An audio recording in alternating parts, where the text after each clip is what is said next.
The Queen has set out the Conservative government's agenda for the year ahead, following last week's decisive election win. Legislation to take the UK out of the EU on 31st of January was among more than 30 bills being announced during Thursday's state opening of Parliament. Other measures included guarantees on extra health service funding and longer sentences for violent criminals. PM Boris Johnson says he wants to unite the UK and level up opportunity. But Labour said the government would be judged on how far it made up for years of underfunding of the health service and, so far, its proposals fell short of what was needed to deal with rising waiting times and staff vacancies. Thursday's state opening, the second in about 2 months, had less pageantry than usual, as was the case the last time a snap election was held in 2017. In the Queen's speech, which is written by the government, it was announced a commitment on the health services funding will be enshrined in law, with an extra £33.9 billion per year provided by 2023-24. A royal commission will be established to improve the efficiency and effectiveness of the criminal justice process, and there are bills that will ensure the most serious violent offenders serve longer prison terms. Of the bills included in Mr. Johnson's second Queen's speech in less than 3 months, 7 were devoted to Brexit, with legislation on trade, agriculture, fisheries, immigration, financial services and private international law. Addressing Parliament, the Queen said the priority for her government was to deliver Brexit on 31st of January, but ministers also had an ambitious programme of domestic reform that delivers on the people's priorities. The Queen's speech also included plans for an Australian-style points-based immigration system from January 1, 2021. New visa to ensure qualified doctors, nurses and health professionals have fast-track entry to the United Kingdom. Hospital car parking charges will be removed for those in greatest need. A plan for long-term reform of social care. Ministers will continue work to reform the Mental Health Act. New sentencing laws to ensure the most serious violent offenders, including terrorists, serve longer in custody. Those charged with knife possession will face swift justice. New laws to accelerate the delivery of gigabit-capable broadband. The government will continue to take steps to meet net zero greenhouse gas emissions by 2050. Work will be taken forward to repeal the Fixed-Term Parliaments Act, which would enable the Prime Minister to call an election without the consent of MPs. Plans for a 50% business rate discount for small firms, including independent cinemas, music venues and pubs. During his election campaign, Mr. Johnson promised a welter of new legislation within the first 100 days if the Tories won. Much of this was carried over from the last Queen's speech, which took place on 14th of October. Little or no progress was made on any of its contents before MPs agreed to an early election. The Prime Minister now has a Commons majority of 80, the largest enjoyed by a Conservative leader since Margaret Thatcher in 1987.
My Lords, pray be seated.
Black Rod!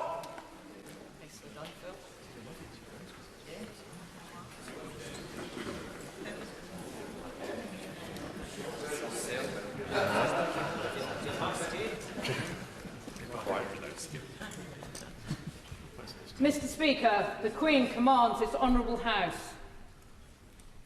to attend Her Majesty in the House of Peers immediately.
My Lords and members of the House of Commons, my government's priority is to deliver the United Kingdom's departure from the European Union on the 31st of January.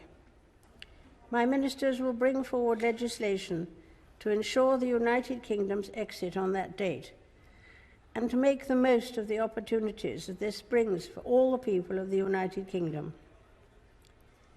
Thereafter, my ministers will seek a future relationship with the European Union based on a free trade agreement that benefits the whole of the United Kingdom.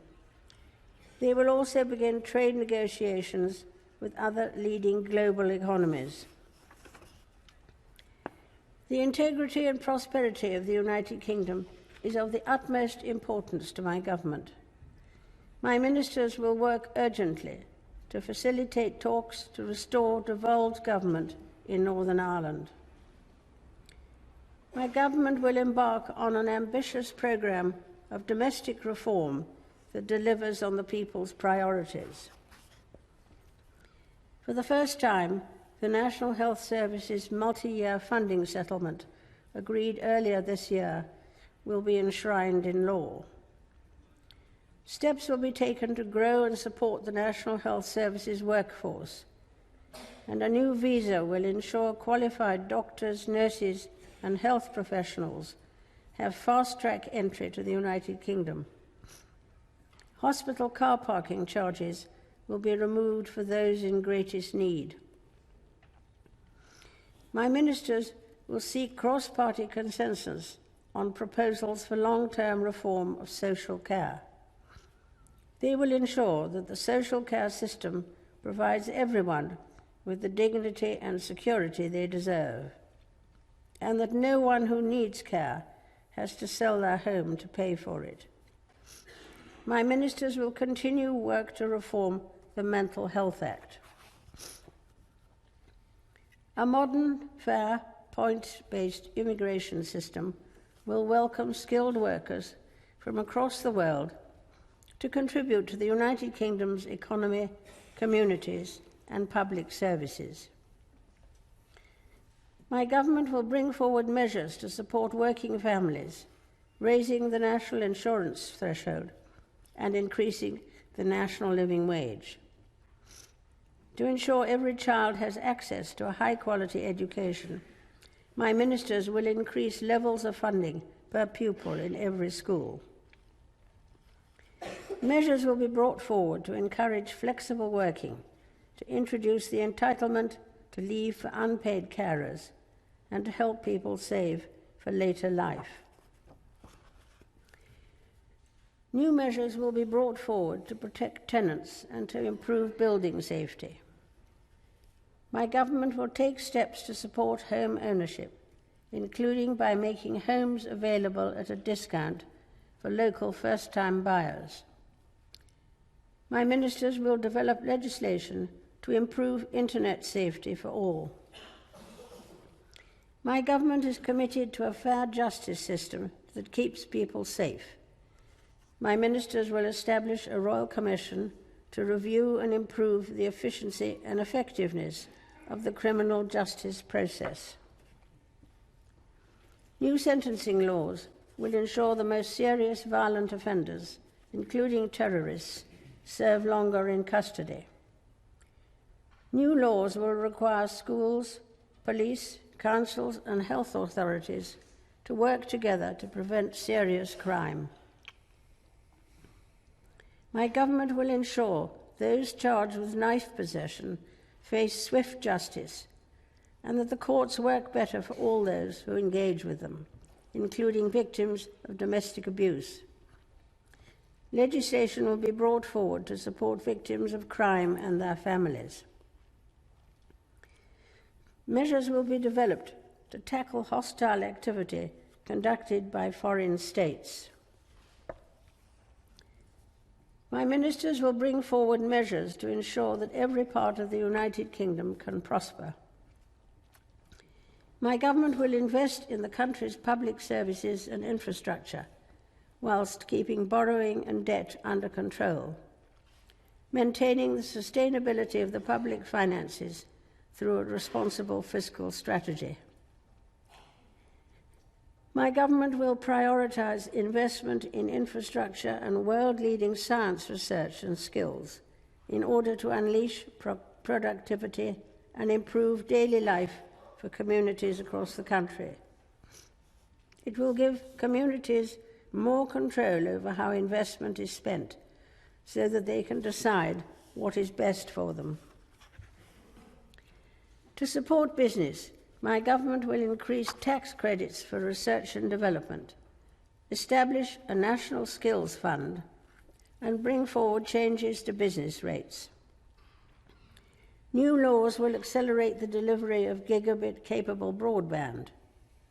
To ensure people can depend on the transport network, measures will be developed to provide for minimum levels of service during transport strikes. My government will continue to take steps to meet the world-leading target of net zero greenhouse gas emissions by 2050. It will continue to lead the way in tackling global climate change, hosting the COP26 summit in 2020. To protect and improve the environment for future generations, a bill will enshrine in law environmental principles and legally binding targets, including for air quality. It will also ban the export of polluting plastic waste to countries outside the Organisation for Economic Cooperation and Development, and establish a new world-leading independent regulator in statute. A Constitution, Democracy and Rights Commission will be established. Work will be taken forward to repeal the Fixed-Term Parliaments Act. My government will continue to invest in our gallant armed forces. My government will honour the Armed Forces Covenant, which will be further incorporated into law, and the NATO commitment to spend at least 2% of national income on defence. It will bring forward proposals to tackle vexatious claims that undermine our armed forces, and will continue to seek better ways of dealing with legacy issues that provide better outcomes for victims and survivors. My government will work to promote and expand the United Kingdom's influence in the world. An integrated security, defence and foreign policy review will be undertaken to reassess the nation's place in the world, covering all aspects of international policy, from defence to diplomacy and development. My ministers will promote the United Kingdom's interests, including freedom of speech, human rights, and the rule of law. My government will work closely with international partners to help solve the most complex international security issues and to promote peace and security globally. It will stand firm against those who threaten the values of the United Kingdom, including by developing a sanctions regime to directly address human rights abuse and working to ensure that all girls have access to 12 years of quality education. Members of the House of Commons, estimates for the public services will be laid before you. My Lords and members of the House of Commons, other measures will be laid before you. I pray that the blessing of Almighty God may rest upon your councils.